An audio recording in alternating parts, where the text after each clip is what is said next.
Bonjour et bienvenue encore une fois dans un exercice sur la géométrie analytique au cours duquel on va essayer encore de vous donner une explication de comment résoudre un problème pareil et encore à l'intérieur au fur et à mesure de notre correction il y aurait des indications du cours très intéressantes. Alors ne ratez pas la vidéo et essayez de suivre jusqu'à la fin. Alors, l'énoncé dans l'espace rapporté au repère orthonormé au IGK, le plan P d'équation, on a le plan P d'équation x plus 2y plus z moins 1 est égal à 0, et la sphère S d'équation x carré plus y carré plus z carré moins 4x moins 6y plus 2z plus 5 est égal à 0, comme vous le voyez devant vous. En première question, on nous dit de montrer que le point oméga de coordonnées 2, 3, moins 1 est le centre de la sphère S et que son rayon est égal à 3. Deuxièmement, en petit a, on nous dit de montrer que la distance entre le point oméga et le plan P est égale à la racine de 6. Et en petit b, on nous dit d'en déduire que le plan P coupe la sphère S selon un cercle gamma de rayon racine de 3. Troisièmement, encore en petit a, déterminer une représentation de la droite, une représentation paramétrique bien sûr de la droite D passant par oméga est perpendiculaire à P. En petit b, montrer que le point H de coordonnées 1, 1, moins 2 est le centre du cercle gamma. Alors, avant de passer encore à la correction, faites comme d'habitude votre effort, copiez l'énoncé chez vous et essayez de faire le plus fort possible que vous le puissiez, puisque c'est toujours intéressant de faire l'effort avant de voir la correction. Alors, dans la correction, on va encore commencer par là où on doit commencer, c'est-à-dire par la question numéro 1. Alors, pour montrer que oméga de coordonnées 2, 3, moins 1 est le centre de la sphère et que son rayon est égal à 3, alors on doit essayer de transformer notre équation de l'énoncé, c'est-à-dire l'équation de départ, comme on l'appelle toujours dans les vidéos précédentes de passé, c'est-à-dire la forme 2 de l'équation d'une sphère. On va essayer de la transformer en forme 1 où les choses sont toujours visibles, c'est-à-dire les coordonnées du centre de la sphère et son rayon. Alors, très bien, donc on va essayer de transformer x carré plus y carré plus z carré moins 4x moins 6y plus 2z plus 5 est égal à 0 sous forme de x moins a de tout au carré plus y moins b de tout au carré plus z moins c de tout au carré est égal à r carré, c'est-à-dire la forme la plus visible de la sphère. Avec le A et B, C toujours sont les coordonnées du centre R, le rayon de la sphère. Alors, on a nommé l'équation A, alors on passe au calcul. Alors, l'équation 1 est équivalente à, c'est-à-dire on réécrit la forme de l'équation, donc on met le 5 à gauche de l'égalité, donc le tout est égal à 0. Alors on va essayer, comme d'habitude, de formuler des identités remarquables avec les x, avec les y, avec les z. Donc x carré moins 4x, alors qu'est-ce qui manque? Il nous manque un 4. Donc on ajoute un 4 qu'on va retrancher après, ou bien qu'on va ajouter à droite de l'égalité. Le y carré moins 6y, donc il nous manque un 9 puisque le 6 est égal à 2 fois 3, c'est-à-dire y carré moins 2 fois 3y, c'est-à-dire moins 2 fois 3 fois y, plus le 9, c'est-à-dire 3 au carré. Plus z carré plus 2z. Encore, il nous manque un 1, donc, et le plus 5. Donc, qu'est-ce qu'on a ajouté? On a ajouté un 4, un 9, c'est-à-dire 13, et le 1. Donc, on a ajouté un 14. C'est ce qu'on va faire. On va ajouter 14 à droite de l'égalité. Alors, le x carré moins 4x plus 4, ça nous donne x moins 2, le tout au carré. Le y carré moins 6y plus 9, ça nous donne y moins 3, le tout au carré. Le z carré plus 2z plus 1, ça nous donne z plus 1, le tout au carré. Et on va encore retourner le 15 chez le 14 à droite de l'égalité. Donc ça nous donne 14 moins 5, ça nous donne 9, qui est aussi égal à 3 au carré. Donc en total, et en final, on obtient x moins 2 au carré, plus y carré moins 3 au carré, plus z moins 1 au carré, est égal à 3 au carré.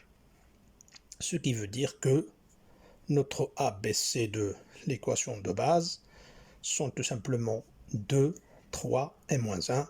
et c'est bien les coordonnées de départ qu'on a supposé être celles de oméga, le centre de la sphère. Donc, très bien. Et le 3 au carré, c'est tout simplement c'est r carré, le rayon de la sphère, c'est-à-dire que le rayon est bien égal à 3, et on vient de montrer très bien que notre sphère est de centre oméga, de coordonnées 2, 3, moins 1, et de rayon r est égal à 3. Et comme ça, on a bien fini avec la question numéro 1. La question numéro 2, petit a. On nous dit de montrer que la distance entre le point oméga et le plan P est racine de 6. Alors, il suffit tout simplement de se rappeler de la définition de cette distance d'un point par rapport à un plan qui est défini comme suit. La distance oméga P est égale à AX oméga plus BY oméga plus CZ oméga plus D sur la racine carrée de A au carré plus B au carré plus C au carré avec le X, les Y et les Z avec les omégas, ce sont tout simplement les coordonnées du point dont on veut calculer la distance par rapport au plan. Et le A, le B et le C, ce sont tout simplement les coefficients qu'on trouve dans l'équation d'un plan sous forme AX plus BY plus CZ plus D est égal à 0. Ça, c'est en général. Et c'est plus particulièrement les coordonnées d'un vecteur normal à ce plan. Alors, je vais encore vous le rappeler. Une droite, elle est définie par un vecteur directeur. Un plan, elle est plutôt définie par un vecteur qui lui est normal. Donc, il faut toujours se servir bien de ces vecteurs, ce genre de vecteurs. Donc, dans notre cas, le ABC, c'est quoi? C'est tout simplement le 1 qui se trouve devant le X, le 2 qui se trouve devant Y et le 1 qui se trouve devant Z. Donc, les coefficients qui se trouvent dans l'équation du plan en jeu. Encore, le X oméga, Y oméga, Z oméga, c'est tout simplement les coordonnées de oméga qu'on vient de montrer dans la question numéro 1, c'est-à-dire sur le 2, le 3 et le moins 1. Donc, enfin, la distance oméga P est égale 1 fois 2, le 1 devant X et le 2, l'abscisse de oméga, plus 2 fois 3, c'est-à-dire le 2 devant Y, et le 3, c'est l'ordonnée de oméga. Et le moins 1, donc c'est le 1 fois le 1 devant Z fois le moins 1, c'est-à-dire la coordonnée Z oméga, et le moins 1 sur le plus D de l'équation du plan, sur, ça c'est le numérateur, donc en valeur absolue bien sûr, sur la racine 2, a au carré, comme on a dit c'est 1, b au carré c'est 2, donc c'est 1 au carré, plus 2 au carré, plus moins 1 au carré, c'est-à-dire en total c'est 6. Donc la distance est égale à 6 sur racine de 6, qui est bien égale à la racine de 6, et c'est ce qu'on a demandé de montrer. Donc la distance entre oméga et le plan P est égale à la racine de 6. En petit b de la question numéro 2, on nous demande d'en déduire que le plan, c'est-à-dire déduire de la question A, que le plan P coupe la sphère S selon un cercle gamma de rayon R est égal à la racine de 3. Alors, on rappelle encore une fois, comme d'habitude, que le positionnement d'une sphère par rapport à un plan dans l'espace, il est toujours défini selon 3 cas possibles, 3 possibilités. Soit que le plan et la sphère sont tangents, c'est-à-dire se coupent en un point, soit qu'ils ne se coupent pas, ne se touchent pas, soit que le plan coupe la sphère en une sorte de cercle dont on peut déterminer le rayon, comme dans notre cas de cette question.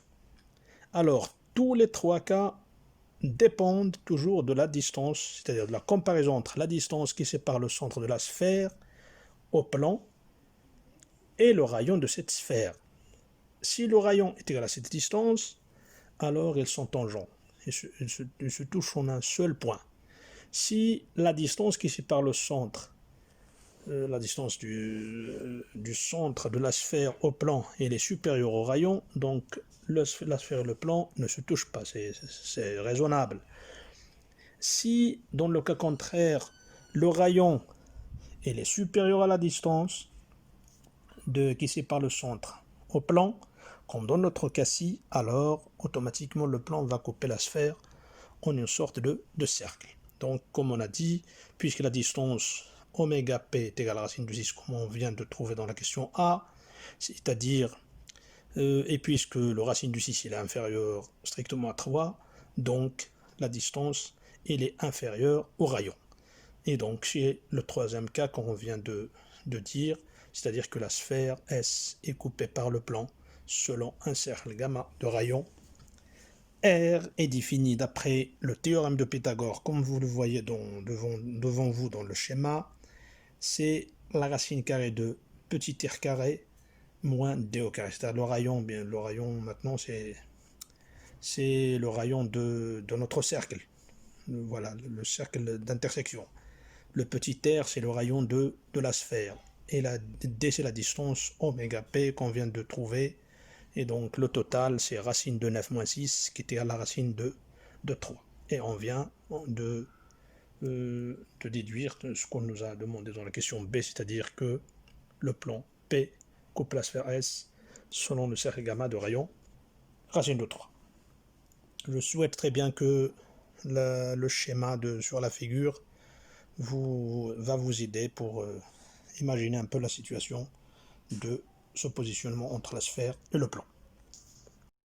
La question numéro 3, on nous demande de déterminer une représentation paramétrique de la droite D. Et cette droite D, elle est comment? Elle passe par oméga, c'est-à-dire par le centre de la sphère, et elle est perpendiculaire au plan P. Alors maintenant, le vocabulaire et les données sont très intéressants. La droite, elle est perpendiculaire à P, ça veut dire quoi? Ça veut dire que tout vecteur qui est normal au plan P, il est directeur par rapport à la droite D. Comment on va expliquer ça et comment on va l'interpréter dans les calculs? On nous a donné que l'équation du plan P, c'est x plus 2y plus z moins 1 est égal à 0. Et comme on a déjà dit dans les vidéos précédentes et dans l'une des questions dans cet exercice, que les coefficients qui se trouvent devant le x, le y et le z sont toujours les coordonnées d'un vecteur normal au plan P. C'est-à-dire, on note ce vecteur n, par exemple, donc le 1 qui se trouve devant x, le 2 devant y et le 1 devant z, ce sont les coordonnées de ce vecteur normal au plan P. Et puisque la droite est perpendiculaire au plan P, donc ce vecteur, on peut le considérer comme un vecteur directeur de cette droite. Et ça veut dire quoi en termes de calcul encore? Ça veut dire qu'elle est collinéaire à n'importe quel autre vecteur inclus dans cette droite, c'est-à-dire de direction la droite D. Ce qui veut dire que pour tout x, pour tout m, tout point m appartenant à la droite, avec de coordonnées x, y, z, on peut écrire, on peut dire qu'il existe un k appartenant à z, ou bien à r, même, voilà, je veux dire, un réel tel que oméga m, le vecteur oméga m, est égal à k fois n, c'est-à-dire que oméga m et n et le vecteur n sont collinéaires. Voilà, c'est la chose la plus difficile dans la question, c'est de pouvoir comprendre ça. Donc, si vous n'avez pas compris aujourd'hui ça, essayez de voir les autres vidéos. Parce que je suis sûr que dans une vidéo, on a bien expliqué ça en détail. Aujourd'hui, donc, c'est un petit rappel tout simplement pour vous dire comment établir la représentation paramétrique de la droite D. Et donc, on écrit oméga m est égal à k fois n. Alors, le oméga m, c'est quoi? Encore par définition, c'est-à-dire ce sont les coordonnées du point M moins les coordonnées de oméga, respectivement bien sûr liées à la base du repère orthonormé IJK ou IJK. C'est-à-dire le oméga M c'est égal à x moins 2 fois I plus y moins 3 fois J plus z moins 1, c'est-à-dire z plus 1 fois k. Et de l'autre côté, Le k fois n, le k scalaire n, c'est quoi? C'est le k fois 1i plus k fois 2j plus k fois 1k. Alors le petit k c'est le réel et le k avec la flèche c'est le vecteur k. Donc cette égalité de oméga m est égale à kn, ça nous donne x moins 2. I est égal à k, i. Y moins 3j est égal à k fois 2j. Et z plus 1 fois k est égal à k fois 2k. Ce qui veut dire, puisque l'égalité de deux vecteurs, c'est tout simplement l'égalité des coefficients devant la base du repère, ce qui veut dire que x est égal à 2 plus 1 fois k, y est égal à 3 plus 2 fois k, et bien sûr z est égal à moins 1 plus 1 fois k. Voilà, comme devant vous, vous voyez le schéma, c'est comme ça qu'on visionne un peu la représentation paramétrique d'une droite. Donc on va l'écrire, c'est comme ça qu'on va l'écrire, on l'écrit de cette façon. Donc finalement on écrit que x est égal à 2 plus k, 1 fois k c'est k, y est égal à 3 plus 2k, et z est égal à moins 1 plus k avec le k appartenant à R, et c'est bien une représentation paramétrique de la droite D.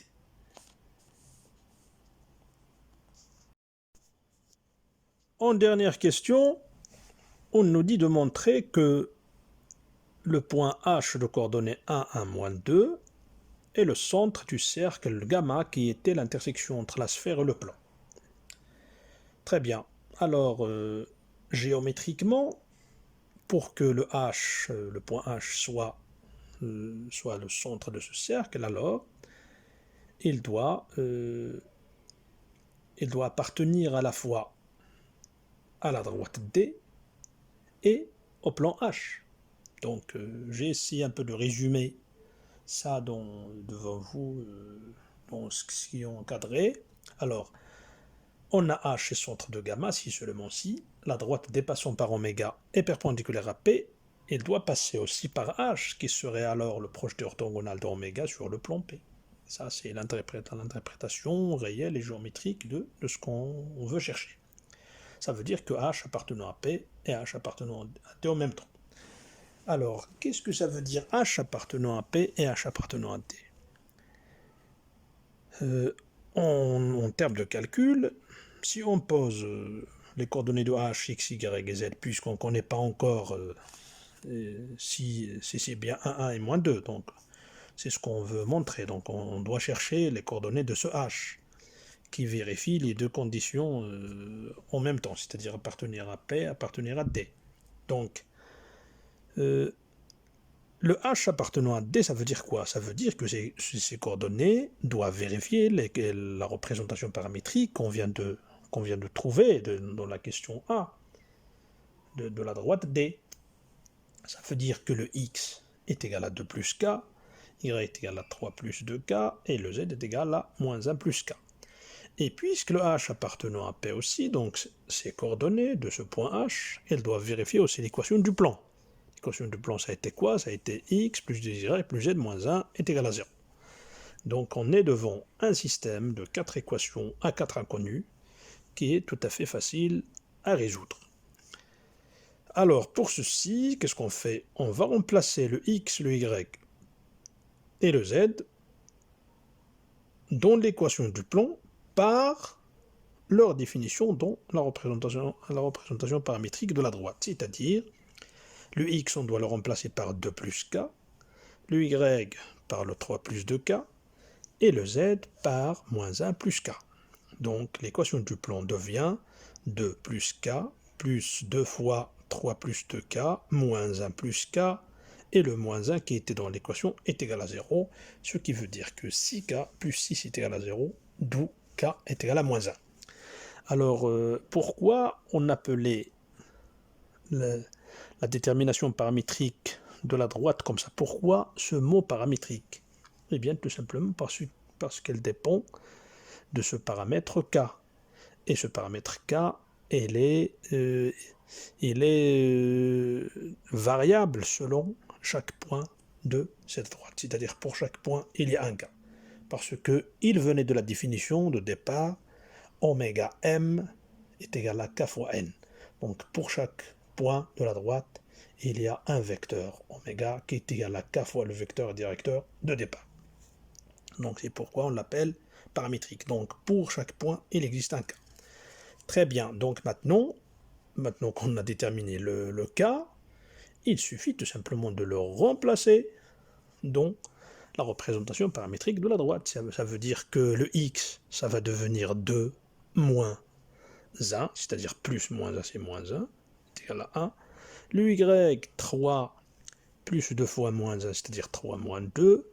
Et le z est égal à moins 1, plus moins 1, c'est-à-dire moins 1, est égal à moins 2. Par suite, on obtient que les coordonnées de notre point H sont bien égales 1, 1 et moins 2. Et c'est ce qu'on nous a donné à montrer et à chercher. Donc, pour que H soit centre de gamma, c'est-à-dire du cercle d'intersection entre la sphère et le plan, il suffit que ces coordonnées soient égales à 1, 1 et moins 2. Et très bien, donc comme ça on vient de finir notre correction sur l'exercice. Et comme vous voyez, c'est toujours facile, c'est pas aussi compliqué que ce qu'on croit. Il suffit tout simplement d'avoir des idées de base, de faire des exercices analogues à ça. Ce sont des exercices du baccalauréat. Donc il faut faire tout simplement avoir un optimum de concentration, un maximum de données et de bagages sur n'importe quel chapitre pour pouvoir conquérir son baccalauréat et ses exercices, quel que soit leur niveau de difficulté. Alors bon courage à tout le monde et à une autre séance.